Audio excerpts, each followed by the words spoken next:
ఆంధ్రప్రదేశ్లో సంచలనం సృష్టించినటువంటి గండికోట ఇంటర్ విద్యార్థిని హత్య కేసు ఇప్పుడు కీలక దశకు చేరుకుంది. ఈ ఘటన జరిగి 85 రోజులు దాటినా కూడా ఈ దారుణం వెనుకున్నటువంటి నిందితులు ఎవరు చేశారు, ఎందుకు చేశారు, ఇప్పటికీ కూడా ఒక పెద్ద మిస్టరీగానే మిగిలిపోయింది. దీంతో పోలీసులు ఈ కేసులో సాంకేతిక చివరి అస్త్రంగా ఉపయోగించేందుకు నిర్ణయించారు. ఇందులో భాగంగానే అనుమానితులకు పాలిగ్రాఫ్ పరీక్ష నిర్వహించడానికి ఏర్పాట్లు పూర్తి చేశారు.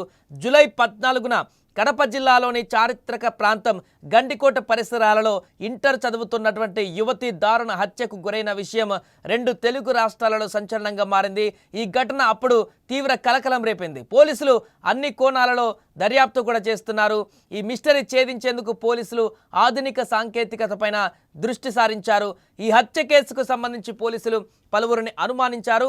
ఈ క్రమంలోనే ఆగస్టు 26న అనుమానితులను జమ్మలమడుగు కోర్టులో హాజరుపరిచారు. అక్కడ పాలిగ్రాఫ్ పరీక్ష నిర్వహణకు కోర్టు అనుమతిచ్చింది.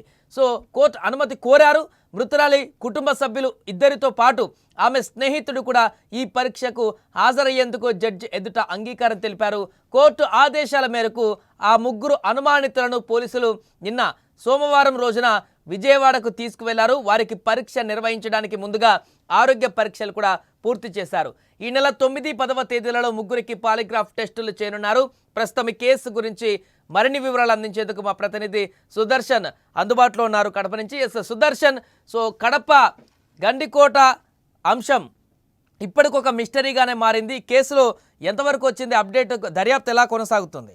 గండికోటలో హత్యకు గురైనటువంటి వైష్ణవిని చంపింది ఎవరు అనే విషయాన్ని ఛేదించడంలో పోలీసులు పూర్తిగా విఫలమయ్యారు అన్న ఒక అపవాదను వాళ్ళు ఇప్పటికీ కూడా ఎదుర్కొంటూ ఉన్నారు. ఎందుకంటే మీరన్నట్టుగా 4 నెలలు కావస్తున్నప్పటికీ ఇప్పటికీ ఎలాంటి పురోగతి ఈ కేసులో కనిపించలేదు. ఒకరోజు వాళ్ళు ఒకరోజు వేలాది మందిని విచారించారు. ఒక వారం రోజుల వ్యవధిలో గండికోటకు వచ్చిన టూరిస్టులందరినీ విచారించారు. అన్ని టెక్నికల్ ఎవిడెన్స్ ను కూడా సేకరించారు. అలాగే సెల్ ఫోన్ సిగ్నల్స్ డంపును కూడా అనాలిసిస్ చేశారు. ఒక స్పెషల్ టీమును ఏర్పాటు చేసి కూడా ఇన్వెస్టిగేషన్ చేస్తున్న పరిస్థితి. అయితే ఎలాంటి క్లూస్ దొరకలేదు, ఎవరిని కూడా ఆధారాలతో పట్టుకున్న పరిస్థితి లేదు. అయితే ఇప్పుడు చివరి హస్తంగా పోలీసులు మరో సాంకేతిక పరిజ్ఞానాన్ని వాడబోతున్నారు. అది కూడా కోర్టు అనుమతితో.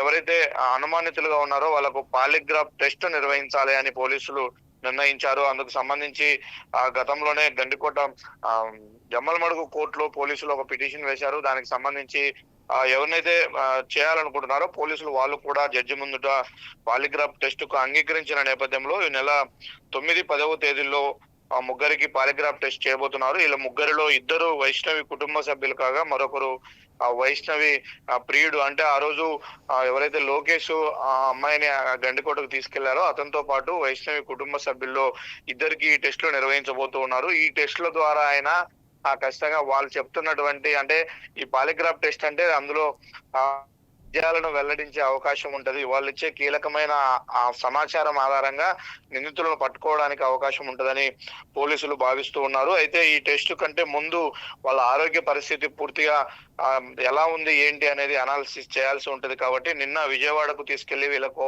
వైద్య పరీక్షలు కూడా పోలీసులు నిర్వహించినట్టుగా తెలుస్తూ ఉంది. Right, thank you Sudarshan. మొత్తానికి అది కడప గండికోట కేసు ఇప్పటికీ 80 రోజులు దాటిపోయింది. ఇంకా ఒక కొలిక్కి రాలేదు. అక్కడ హత్యకు పాల్పడ్డటువంటి వ్యక్తులు ఎవరైనా దానికి సంబంధించిన క్లారిటీ రాలేదు. పూర్తిగా అన్ని రకాల దర్యాప్తులు చేసినా కూడా భారీగా అక్కడ పోలీస్ టీములు కూడా, క్లూస్ టీములతో సహా అన్ని టీములు కూడా అక్కడ ఇన్వాల్వ్ అయి దర్యాప్తు చేస్తున్నా కూడా ఇప్పటికీ ఒక కంక్లూజన్ రాలేదు ఈ కేసుకు సంబంధించి. దీంతో కొంత విమర్శలు కూడా వ్యక్తమయ్యాయి అక్కడ.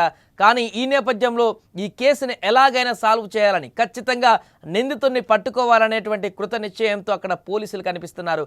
ఈ నేపథ్యంలోనే తాజాగా మరొకసారి పాలిగ్రాఫ్ టెస్టులు చేసేందుకైతే సిద్ధమయ్యారు.